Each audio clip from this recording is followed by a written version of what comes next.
بہتر چیز انسان کو فائدہ حاصل کرنے کے لیے سب سے اچھی چیز المرأة الصالحہ، نیک بیوی۔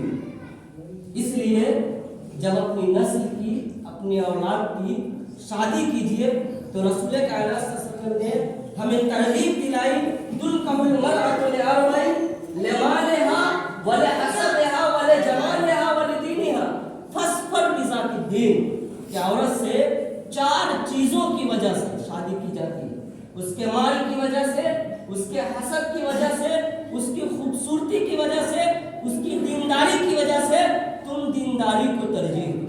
اگر آپ دیندار عورت سے شادی کریں گے تب اللہ نے جو فرمایا ہے لِتَسْكُنُوا إِلَيْهَا، تاکہ تم اس کے ذریعے سکون حاصل کرو۔ سکون دیندار عورت، سکون نیک عورت میں، سکون باعزت عورت میں، سکون اچھی عورت میں۔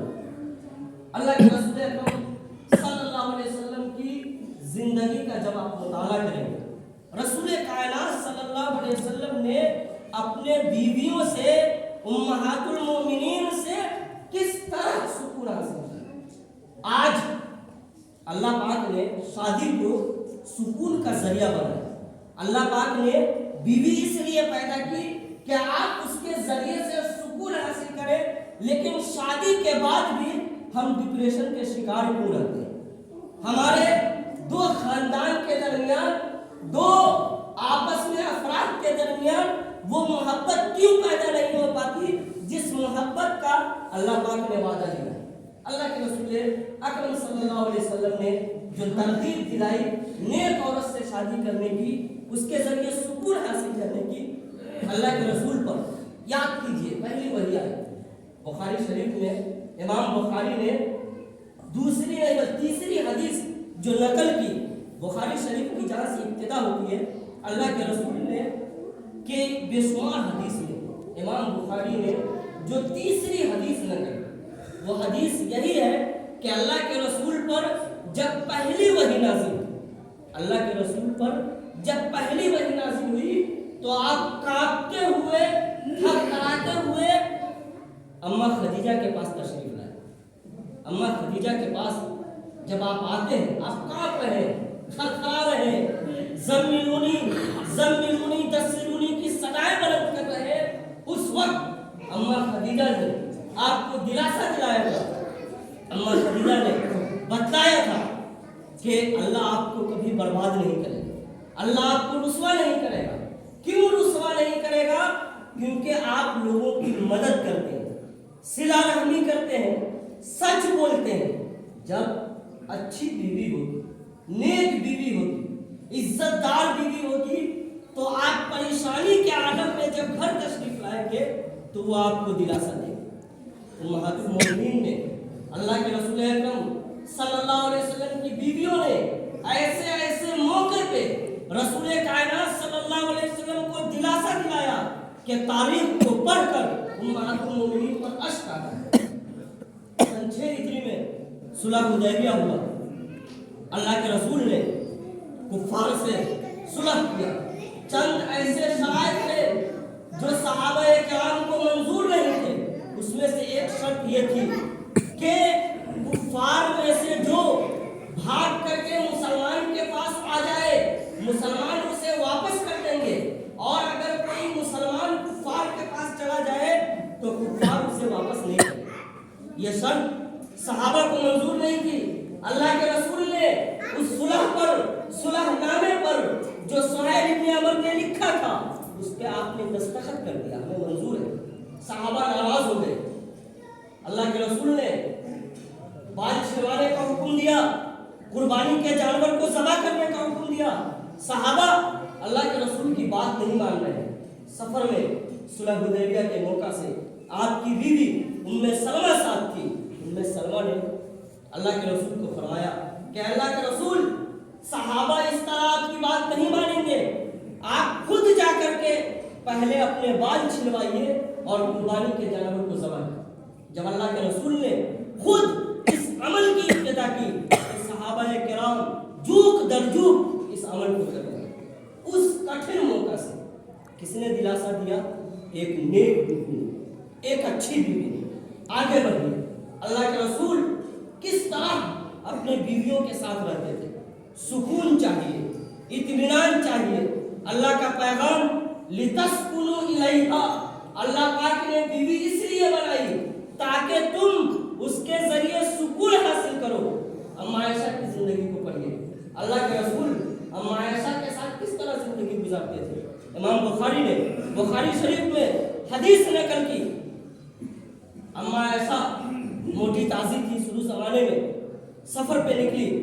اللہ کے رسول نے اما عائشہ کو کہا, عائشہ آؤ ہم دوڑ کا مقابلہ کرتے ہیں. جگہ متعین ہوئی, وہاں پہلے کون پہنچے گا. اللہ کے رسول ہار گئے, اما عائشہ جیت گئی. اما عائشہ پہلے وہاں پہنچ گئی. پھر کچھ دن کے بعد سفر پہ نکلے.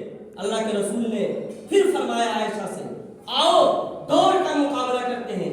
اس بار اما عائشہ ہار گئی. اللہ کے رسول اکرم صلی اللہ علیہ وسلم نے اما عائشہ سے فرمایا, یہ اس وقت کا بدلہ ہوا جو تم نے پہلی مرتبہ مجھ سے لیا. اللہ کے رسول کس طرح اپنی بیویوں کے ساتھ رہتے, دوڑ کا مقابلہ کر رہے, کس طرح ازدواجی زندگی ہے. سکون اگر چاہیے تو اس طرح جس طرح اللہ کے رسول نے اما عائشہ کے ساتھ زندگی گزاری, اما خدیجہ کے ساتھ زندگی گزاری اور دیگر امہات المؤمنین کے ساتھ زندگی گزاری. مسجد نبوی کے صحن میں انصاری صحابی کھیل رہے ہیں. اما عائشہ آپ کے کندھے پر آ کر کے کھڑی ہو جاتی ہے اور کھیل کا نظارہ کرتی ہے. اللہ کے رسول اس وقت تک نہیں ہٹتے جب تک اما عائشہ نے کھیل دیکھنا بند نہیں کیا.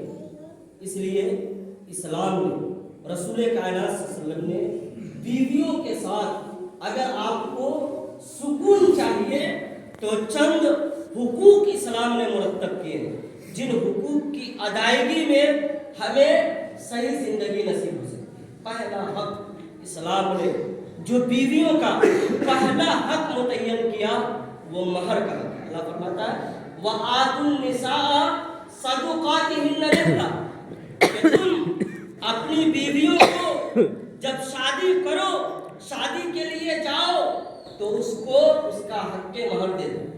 یہ بیویوں کا پہلا حق. دوسرا حق اسلام نے عورتوں پر کمانے کی ذمہ داری نہیں رکھی.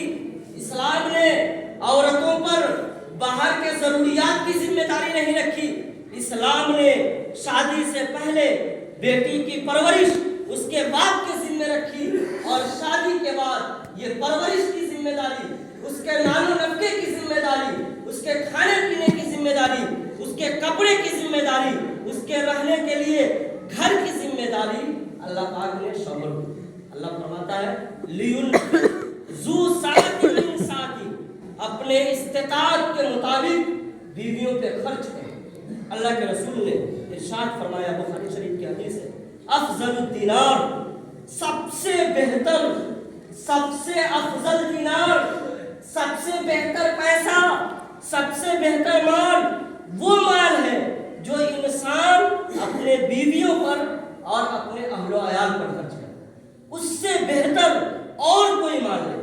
اس لیے نان و نفقے کی ذمہ داری جب آپ شادی کرنے جاتے ہیں تو قاضی صاحب آپ سے وعدہ لیتے ہیں کہ ہم اس عورت کو جو 18, 20 سال 22 سال اپنے ماں کے یہاں اپنے بھائیوں کی محبت میں, والدین کی محبت میں, ناز و نخرے سے جو اس کی پرورش ہوئی ہے, اس حسین سی صفت عورت کو آپ کے عقد میں اتنا مہر کے ساتھ ساتھ نان و نفقے کی ذمہ داری کے ساتھ ہم آپ کی زوجیت میں دیں.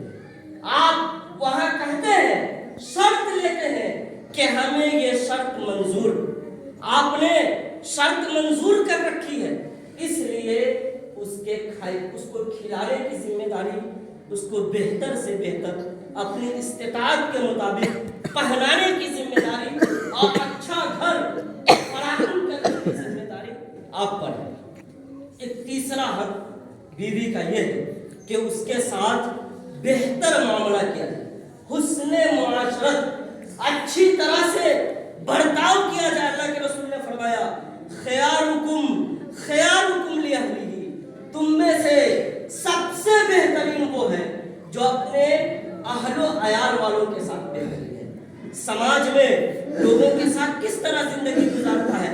باہر اس کا اخلاق کیسا ہے یہ بات کی چیز ہے، سب سے بڑی چیز یہ ہے کہ اس کے گھر میں اس کے اہل و عیال کے ساتھ اس کا برتاؤ کیسا ہے۔ وَأَنَا خَيْرُكُمْ لِأَهْلِهِ، اور میں تم میں سے سب سے بہتر ہوں اپنے اہل و عیال کے ساتھ اچھا معاملہ کروں۔ بیوی کا ایک حق یہ بھی ہے کہ اس کو ساتھ بیٹھا کر کھانا کھلایا جائے۔ اللہ کے رسول اما عائشہ کے ساتھ کھانا کھاتے تھے۔ اما عائشہ وہاں سے دودھ پیتی تھی جہاں سے اللہ کے رسول نے دودھ پیا۔